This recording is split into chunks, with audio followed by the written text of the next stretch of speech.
korupsi, cover Story One.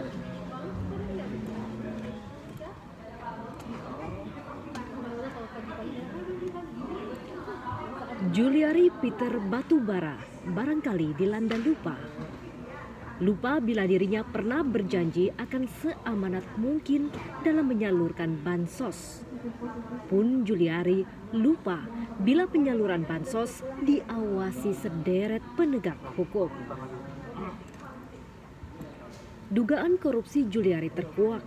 Gelontoran paket bansos Kementerian Sosial menyusul pandemi COVID-19 yang berlarut menggoda Juliari bermain api. Penunjukan langsung dua anak buah Juliari, yakni Matius Joko Santoso dan Adi Wahyono sebagai pembuat komitmen di Kemensos menyelipkan celah hitam kong kali kong.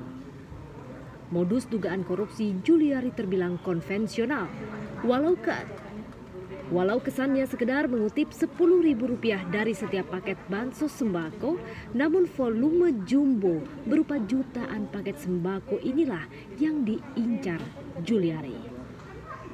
KPK menyebutkan dugaan nilai korupsi Juliari mencapai Rp17 miliar. Uang haram itu dicatut dalam 2 periode. Periode pertama terkumpul Rp12 miliar, di mana Juliari menerima Rp8,2 miliar tunai. Lalu pada periode kedua pelaksanaan bansos sembako dari Oktober sampai Desember 2020 terkumpul Rp8,8 miliar.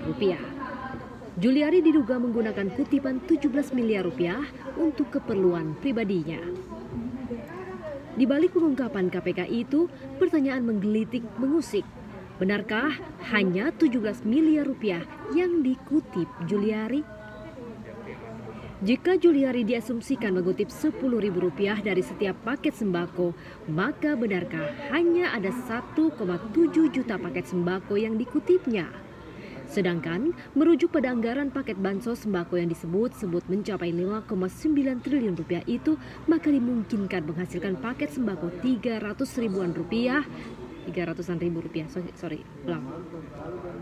Sedangkan merujuk pada anggaran paket bansos sembako yang disebut-sebut mencapai Rp5,9 triliun itu, maka dimungkinkan menghasilkan paket sembako Rp300.000 sebanyak lebih dari 19 juta paket.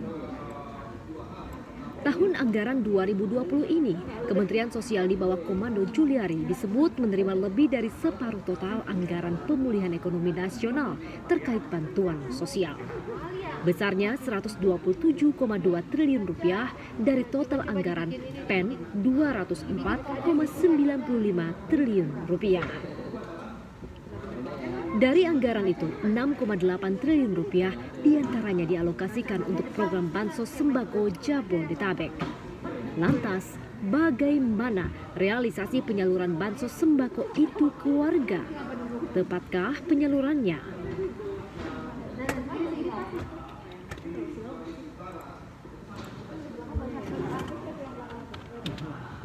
Sambil megangnya dong, Mbak. Kami kabarkan ada titik.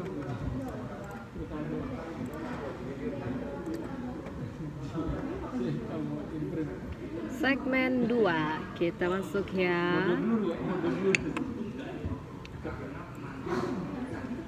Sepintas Rp10.000 yang dicatut Juliari Peter Batubara dari setiap paket bansos sembako Kemensos terdengar sepele.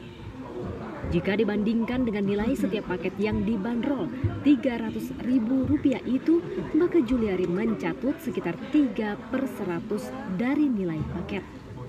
Tapi apa iya hanya Rp10.000 saja yang tercatut? Lantas semewah apa isi paket bansos sembako senilai Rp300.000 itu? Setiap paket bansos sembako Kemensos berisi aneka rupa kebutuhan pokok, mulai dari beras, mie instan hingga sabun mandi. Taksiran Rp300.000 per paket bansos itu sudah termasuk ongkos kantong dan distribusinya. Tapi seperti apa penampakan bantuan itu ketika sampai di tangan penerimanya? Kami pun menelusuri warga yang pernah menerima paket bansos sembako itu. Ernawati, warga Matraman, Jakarta Timur, mengaku sudah 2 kali menerima bantuan tersebut. Cerita sedikit berbeda diungkapkan Gusti Prasetyo yang juga menerima paket bansos sembako serupa. Warga Palmerah, Jakarta Barat itu merasa paket yang diterimanya belakangan ini tak lagi sama dengan ketika awal pandemi lalu. Temuan di lapangan ini pun memunculkan tanya, lantas berapa sebenarnya nilai paket bansos sembako yang sampai ke masyarakat seperti halnya Ernawati dan Gusti?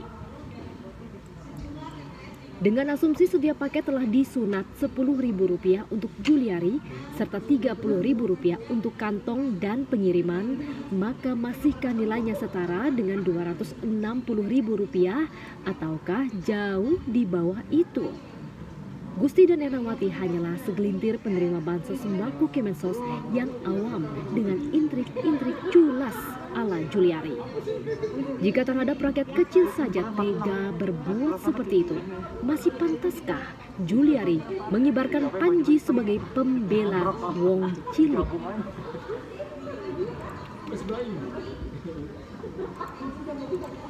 Apa berbunyi?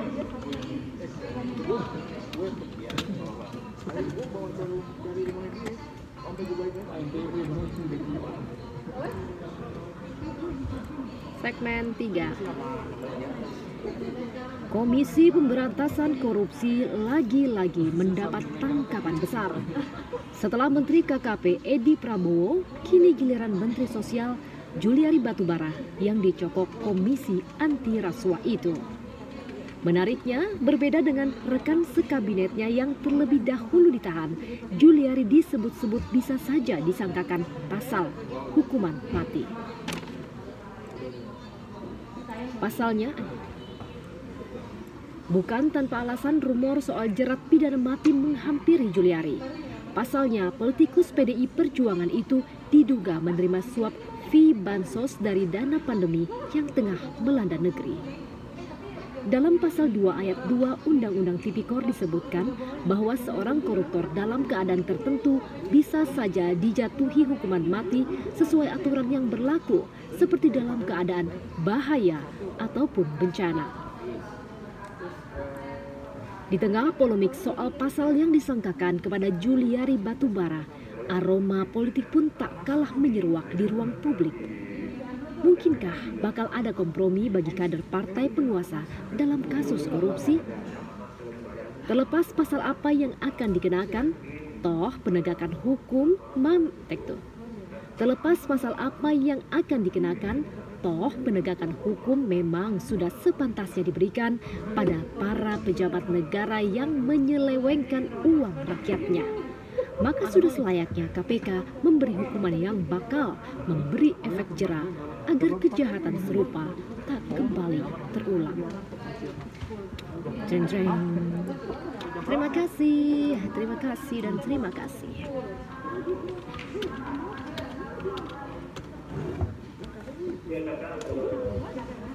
Oke, selesai dubbing voice over cover story 1.